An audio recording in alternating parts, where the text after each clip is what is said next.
Halo semuanya, perkenalkan, nama saya Gesang Rinakso Gusti dari SD Kristen 4 Ebenezer Salatiga.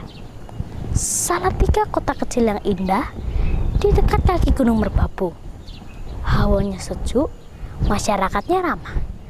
Tapi kenapa ya kok namanya Salatiga? Hari ini saya akan memisahkannya bagi kita semua. Cerita ini diambil dari buku Legenda Salatiga yang akan saya ceritakan ulang dengan judul Salatiga, salahnya di mana? Kita ikuti ya ceritanya. Ceritane sawijining dina ana Adipati Semarang kang arane Ki Ageng Pandan Arang. Ki Pandan Arang sang Adipati Semarang. Tentu dia kaya ya, tetapi dia masih suka mencari untung dan cinta harta. Suatu hari dia berjalan ke pasar dan bertemu dengan pedagang alang-alang. Pedagang alang-alang itu mengenakan topi yang lebar. Kenapa ya kok topinya lebar? Ki Pandan Arang kemudian teringat kandang kudanya yang rusak. Dia perlu alang-alang untuk memperbaikinya. Dia pun mendatangi pedagang alang-alang itu. Paman, berapa harga semua alang-alangmu ini? Harganya 25 sen, Ki. Dia pun langsung membelinya alang-alang itu. Dalam hatinya, wah, alang-alang ini murah sekali.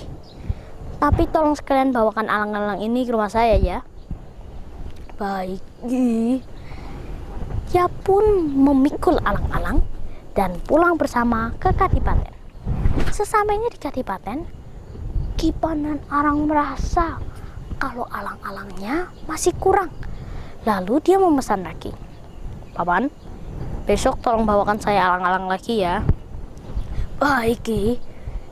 Besok akan saya bawakan, katanya sambil berpamitan. Kemudian Ki Pandan Arang memanggil pelayannya. Pelayan, kemari. Ini alang-alangnya tolong dijemur untuk perbaiki kandang kuda. Siap, Ki Ndoro. Akan saya jemur alang-alangnya. Ketika ikatan tali alang-alang itu dibuka, ia terkejut menemukan uang 25 sen di dalamnya. Ia pun langsung melaporkannya pada Ki Pandan Arang. Ini pasti uang pedagang alang-alang yang tadi. Wah, untung sekali dong aku hari ini. Aku dapat alang-alang secara gratis, pikir Ki Pandan Arang. Keesokan harinya, Ki Pandan Arang duduk di pendopo Kadipaten sambil mendengarkan kicauan burung piaraannya.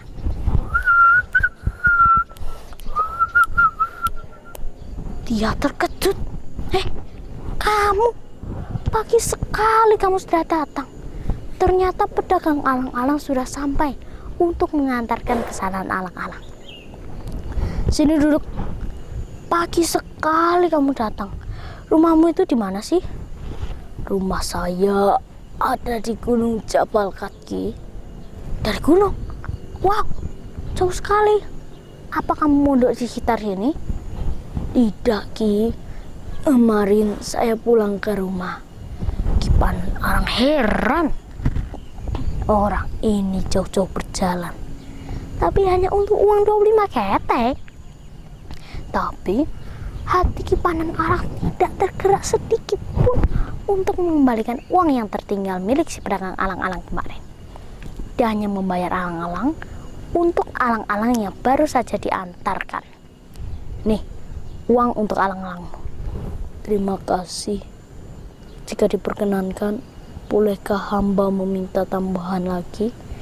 Ki Pandan Arang marah mendengar permintaan pedagang alang-alang itu. Kemudian dia mengambil koin 1 sen dan melemparnya ke lantai. Tuh, ambil uang untukmu.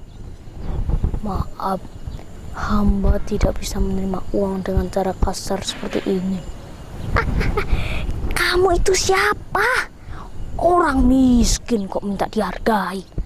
Ambil aja uang itu kalau kamu mau uang. Hamba tidak mata duitan, Ki. Tapi kalau hanya harta, hamba bisa mendapatkannya dengan hanya sekali mencangkul. Hamba sudah bisa mendapatkan banyak emas.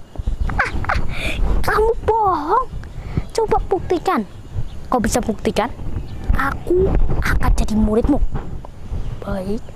Bolehkah hamba meminjam cangkul? Plan, kemari. Tolong ambilkan cangkul. Cepat. Siap. Indra. Ini cangkulnya. Saat cangkul itu di tangan pedagang alang-alang, dia pun mencangkul tanah. Ketika diangkatnya, bongkahan tanah itu berubah menjadi emas.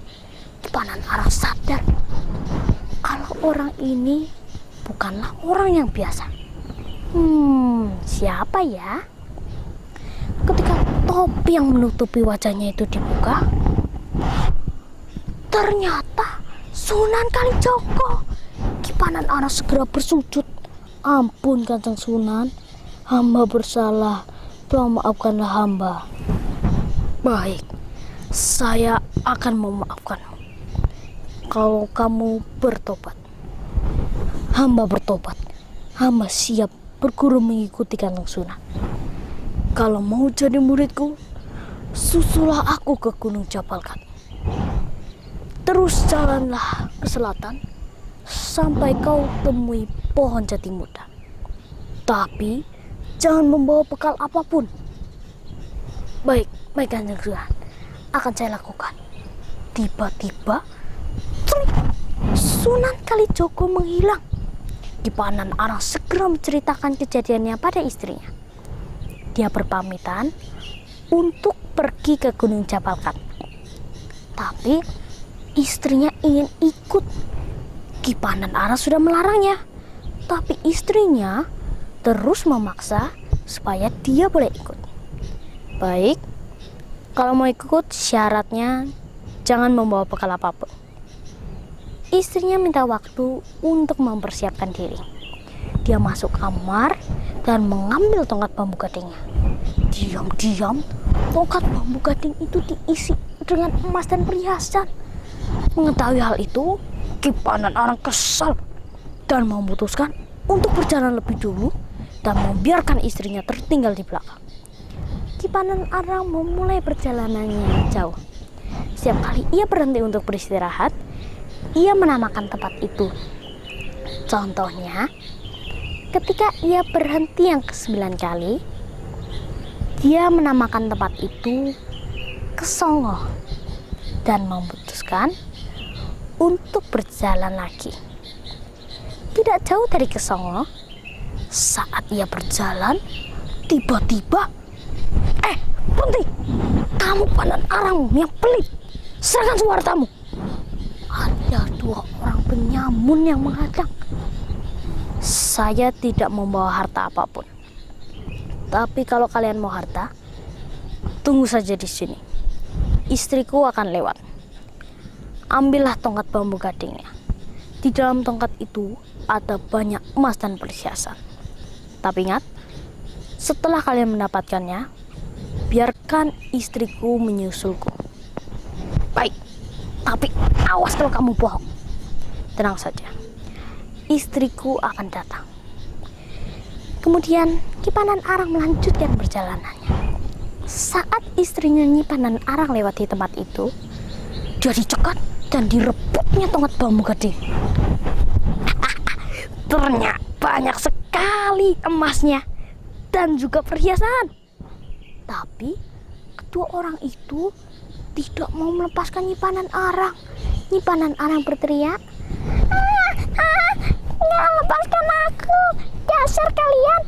Kalian seperti binatang saja!" Tiba-tiba, wajah kalian mengerikan! Kamu berwajah ular dan kamu berwajah kambing. Mbak, wajahku? Aduh, ampuni. Tolong kembalikan wajah kami seperti semula. Tapi Nyi Panan Arang tidak tahu bagaimana mengembalikan wajah mereka. Mereka sepakat untuk bersama menyusul Ki Panan Arang. Sementara Ki Panan Arang sampai pada sebuah sungai, ia berhenti.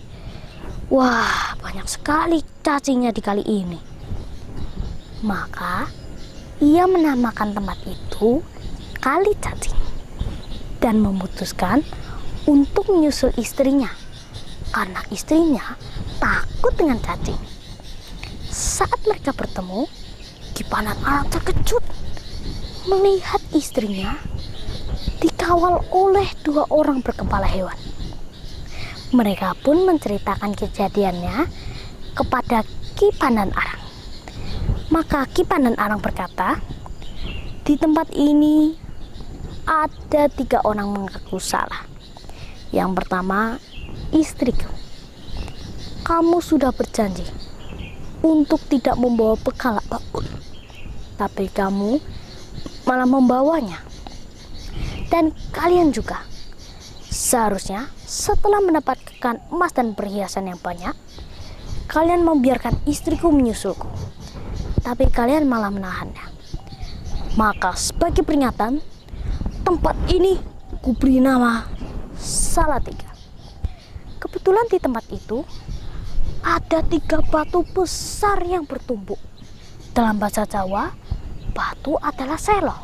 Selo yang berjumlah 3. Itulah asal-usul nama kota Salatiga. Apa pesan moral yang dapat kita ambil dari cerita ini? Cerita ini mengajarkan kita, 1. Mau mengakui kesalahan dan bertobat. 2.